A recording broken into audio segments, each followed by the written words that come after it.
Ayo jumpa lagi di Bang Jaka Channel. Kali ini keren banget karena narasumbernya atau yang bertanya adalah seorang bidan yang bertugas di desa terpencil, dan desa tempat dia bertugas ini bukan desa kaleng-kaleng guys, yaitu di Baduy guys. Nah, bagaimana selanjutnya?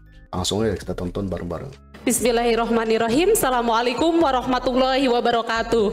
Waalaikumsalam warahmatullahi wabarakatuh. Maaf Bapak, saya juga deg-degan. Izin memperkenalkan diri Pak, saya Susilawati. Saya bidan dari daerah wilayah Baduy. Bapak pernah ke sana yang ada di Kecamatan Lewidamar, Kabupaten Lebak, Provinsi Banten. Baduy guys. Saya datang ke sini Pak, sebetulnya ingin menyuarakan soal kesejahteraan bidan. Tapi saya yakin itu sudah digaungkan dan sudah diupayakan oleh seluruh bidan dan juga tenaga kesehatan yang hadir di sini. Saya yakin isu kesejahteraan itu sudah menjadi mungkin sudah banyak di kepala Bapak bagaimana program-programnya. Jadi ada yang lebih penting yang ingin saya bawa ke sini Pak. Saya berpengalaman menjadi bidan desa selama 16 tahun Pak di sana. Saya mengalami banyak hal di desa Pak, terutama di desa terpencil. Bahkan kami merasakan bagaimana dampak dari kebijakan-kebijakan itu, baik dari kebijakan pemerintah pusat maupun daerah. Saya datang ke sini Pak, tidak hanya ingin memperjuangkan kesejahteraan bidan dan nakes, tapi ada 3 yang saya bawa Pak. Pertama, kesejahteraan kami sendiri sebagai bidan. Yang kedua, kesejahteraan perempuan Pak. Yang ketiga, kesejahteraan anak di seluruh Indonesia. Wow. Saya yakin mungkin para perempuan yang ada di sini sudah sejahtera. Saya akan bercerita yang ada di pelosok Pak, terutama yang kami bina. Perempuan ini Pak, perannya sangat penting dalam keluarga. Ada pengalaman kami Pak, kami bidan, keseharian kami mendampingi perempuan di garda terdepan Pak. Pengalaman kami Pak, di era BPJS ini tidak semua Pak persalinan itu, karena kami bidan identik dengan mendampingi persalinan, ibu hamil bersalin dan nipas Pak. Itu tidak semua ibu bersalin itu Pak bisa di cover dengan BPJS. Jadi tidak semua, hanya yang punya jaminan kesehatan aja yang mendapatkan pelayanan gratis. Kami ini Pak bekerja bukan di rumah sakit atau klinik. Di lapangan Pak, kami bukan melayani ibu bersalin datang ke kami, tapi kami berusaha membawa ibu bersalin itu ke fasilitas kesehatan. Jadi kami merasakan susahnya membawa ibu bersalin dari rumah ke fasilitas kesehatan. Apalagi Pak kalau kendalanya masalah jaminan kesehatan, nggak punya uang. Itu bagaimana rasanya Bapak kalau di posisi kami Pak sebagai bidan, kami dihadapkan dengan ibu bersalin tidak mau dibawa ke fasilitas kesehatan alasan tidak punya jaminan kesehatan dan uang, dan kami diberi tanggung jawab oleh keluarganya, silahkan bawa ke fasilitas kesehatan tapi ibu bidan tanggung jawab biaya dan lain-lainnya. Bagaimana Bapak kalau di posisi kami, sementara kami pada saat itu tidak berpikir lagi orientasi uang dan lain-lain. Nyawa adalah segalanya. Di hati bidan ketika berhadapan dengan pasien, dengan ibu bersalin, maka di kepala kami adalah menyelamatkan si ibu, menyelamatkan perempuan, bagaimana dia mendapatkan haknya untuk mendapatkan pelayanan kesehatan sesuai standar. Salah satunya adalah bersalin di fasilitas kesehatan. Bagaimana pendapat Bapak dan kebijakan-kebijakan Bapak ke depan terhadap keadaan seperti itu? Karena tidak semua perempuan Pak memiliki jaminan kesehatan. Itu terima kasih Pak. Semoga kesejahteraan perempuan bisa lebih baik lagi di 2024. Terima kasih. Terima kasih Ibu. Susilawati Pak. Dipersilahkan duduk Ibu. Bu Susilawati. Bu Susilawati ini tugas di Lebak. Nah, saya pernah ke sana dan Teman-teman pernah baca buku Max Havelaar? Kalau belum, saya usul habis ini baca sebentar. Itu buku lama yang menulis Multatuli, Edward Doesdecker. Dan kalau baca buku itu, lalu datang ke Lebak sekarang, di banyak tempat kondisinya masih kurang lebih setara dengan kondisi itu. Padahal itu hanya 3 jam mungkin ya dari Jakarta, 4 jam dari Jakarta. Ya, saya pernah ke sana, saya pernah menginap di sana, dan saya merasakan betul gapnya yang luar biasa.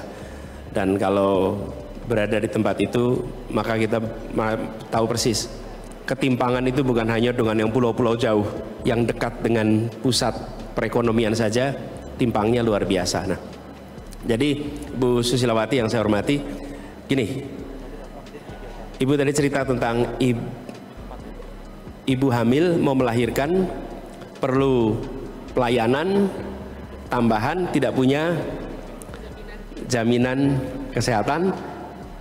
Coba filosofinya tadi itu, filosofi kita itu membicarakan status ibu, ya kan? Tadi saya sudah bilang, ketika menyangkut ibu hamil, maka tidak usah bicara tentang status KTP, keterdaftaran, karena kita bisa menyelamatkan bayi yang belum punya KTP, bayi yang belum punya status apapun, dan bayi itu nyawanya harus diselamatkan, sebagaimana ibunya nyawanya harus diselamatkan. Jadi negara harus hadir, jadi harus ada SOP-nya, bahwa untuk penanganan ibu melahirkan, maka tidak usah ditanya kondisi apapun, negara harus membiayai, BPJS harus membiayai, dan itu bagian dari tanggung jawab kita.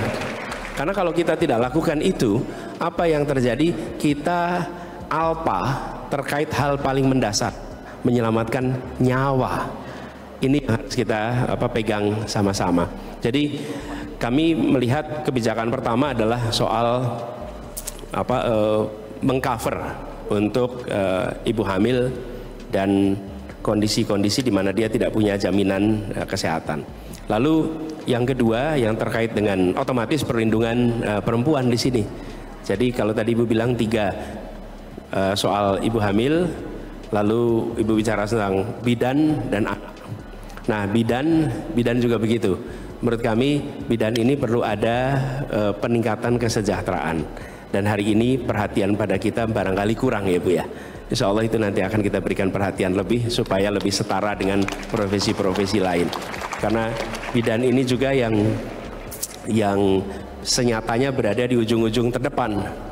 Saya dilahirkan bukan oleh dibantu, ibu saya melahirkan bukan dibantu dokter, tapi dibantu bidan. Dan lahirnya di rumah, bukan di rumah bersalin bidan, tapi pada waktu itu di rumah. Dan hari ini masih banyak yang kita menggunakan rujukan pada bidan. Lalu soal anak, kalau soal anak itu hal spesifiknya apa Bu yang menurut Ibu perlu dapat perhatian? Pak, kalau misal ibu ini memilih bersalin di rumah bukan di fasilitas kesehatan, otomatis Pak tadi yang Bapak bilang, si anak ini otomatis dia tidak akan mendapatkan pelayanan kesehatan sesuai standar.